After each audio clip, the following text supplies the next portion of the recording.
نیاز وغیرہ بعض اوقات دی جاتی ہے، فاتحہ وغیرہ مٹی کے برتنوں میں، جیسے کھیر وغیرہ پکاتے ہیں یا کنڈ کی نیاز کہلاتی ہے اور مٹی کے برتنوں میں ہوتی ہے، اس کی کیا شرعی حیثیت ہے؟ دیکھیں، سب سے پہلے بات سمجھ لیں کہ اگر کوئی شخص انتقال کر جائے اور اس کے ایصال ثواب کی غرض سے آپ کسی کو کھانا کھلاتے ہیں، آپ کا قصد ارادہ یہ ہے کہ وہ شخص کھانا کھائے گا، اس کو ثواب ملے گا اور اس ثواب میں سے اس مردے کو بھی فائدہ پہنچ جائے، تو یہ تو شرعاً بالکل جائز ہے اور نبی کریم صلی اللہ علیہ وسلم سے اجازت یافتہ ہے۔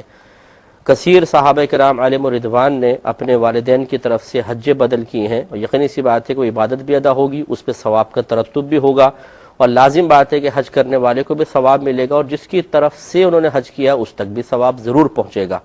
معلوم یہ ہوا کہ شریعت یہ تصور تو دیتی ہے کہ عمل کوئی کرے اور اس کا فائدہ کوئی اور بھی اٹھا لے۔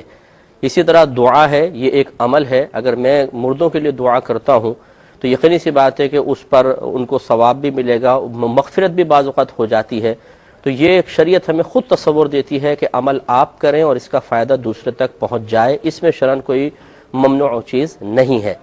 تو عام شخص کے لیے جو ہم ایصال ثواب کے لیے کھانا وغیرہ کھلاتے ہیں اس کو فاتحہ کہتے ہیں۔ ایک بھائی نے کویسچن کیا کہ مٹی کے برتنوں میں کھیر وغیرہ پکانا، اس کی نیاز وغیرہ کرنا کیسا ہے مٹی کے برتنوں میں خاص طور پہ؟ تو میں آپ کو بتا رہا تھا کہ پہلے تو ایک یہ تصور صحیح سمجھ لیا جائے کہ شریعت اس چیز کو منع نہیں کرتی ہے کہ زندہ آدمی کے عمل کا فائدہ مردے تک پہنچتا ہے۔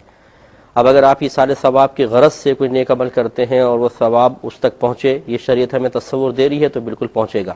عام آدمی کے لیے جو کھانا وغیرہ پکا کے کھلایا جاتا ہے اس کو فاتحہ کہہ دیتے ہیں، اور کسی بزرگ کے لیے، بزرگ شخصیت کے ایصال ثواب کی غرض سے کوئی کھانا وغیرہ کھلایا جائے تو اس کو ادباً نیاز کہہ دیا جاتا ہے۔ تو چونکہ ایصال ثواب کا تصور شرعی تصور ہے، ہمارے نبی کریم صلی اللہ علیہ وسلم کی جانب سے خود ہمیں حاصل ہوا ہے، تو اس میں تو کوئی حرج نہیں ہے۔ لیکن یہ قیودات لگانا کہ جی مٹی کے برتن میں ہوگی یا مٹی کے کنڈوں میں ہوگی، یا بعض اوقات ایسا ہوتا ہے کہ جس کمرے میں پڑے ہیں اسی میں کھانا ہوگا، دوسری جگہ لے جانا منع ہے، یا بعض لوگ کہتے ہیں جی بی بی فاطمہ رضی اللہ تعالی عنہا کی نیاز ہے، سے مرد نہیں کھائیں گے۔ یہ تمام اضافے ہیں، اور اگر ان کو لازم و ضروری سمجھ کے کیا جائے تو ناجائز بھی ہے، لازم و ضروری سمجھ کر۔ اگر لازم و ضروری نہیں سمجھتے، نظریہ یہی ہے کہ چاہے کانچ کے برتنوں میں کریں، چاہے مٹی کے برتن میں رکھیں، چاہے کہیں پر بھی سب جائز ہے، لیکن چلے مٹی کے برتن کسی خاص واقعے سے نسبت کی بنا پر، کسی خاص وجہ سے، یہ ایک لوگوں میں رواج جاری ہو گیا، وہ کر رہے ہیں اور دوسرے کو ناجائز نہیں سمجھتے ہیں، تو پھر اس میں کوئی حرج نہیں ہے۔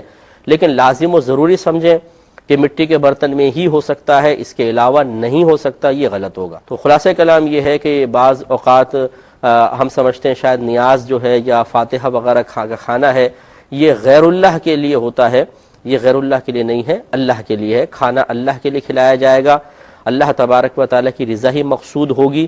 صرف قصد و ارادہ پیچھے یہ اگر ہو کہ کھانا ہم اللہ تعالیٰ کے لیے کھلا رہے ہیں، لیکن اس کا جو ثواب ملے گا اللہ تعالیٰ اس میں سے فلاں مردے کو بھی حصے دار بنا دے، اس میں شرعاً کوئی حرج نہیں ہے۔ نیک عمل صرف اللہ کے لیے ہوگا، یاد رکھیں۔ ہاں، اسے ہم منسوب کر دیتے ہیں کہ بھئی یہ ایصال ثواب کس کے لیے کر رہے ہیں؟ فلاں کے لیے۔ تو مقصود ہوتا ہے کہ ثواب کا پہنچنے کا یا بھیجنے کا قصد و ارادہ فلاں کے لیے ہے، لیکن وہ عمل کس لیے کر رہے ہیں؟ اللہ تعالیٰ کی رضا کے لیے، تو اس میں شرعاً کوئی حرج نہیں ہے۔ جیسے قربانی کے جانور اللہ کے لیے کرتے ہیں، لیکن ہم قربانی کے جانور پر جو قربانی کرنے والے ہیں بعض اوقات اس کا نام ذکر کرتے ہیں، وہ یہ بکرا کس کے لیے ہے؟ جی والد صاحب کے لیے۔ یہ بکرا کس کے لیے؟ والدہ کے لیے۔ تو یہ نام خالی ذکر کر دینا یا بکرے کو کسی کی طرف منسوب کر دینا، اس سے تو حرام نہیں ہو جائے گا۔ مقصود یہ ہوتا ہے کہ وہ اللہ کے لیے کر رہے ہیں، اور جس کی وہ ملکیت میں ہے یا جس کے ایصال ثواب کے لیے کر رہے ہیں اس کی طرف ہم منسوب کر دیتے ہیں، تو یہ ایک الگ چیز ہوتی ہے، اس کو سمجھنا چاہیے۔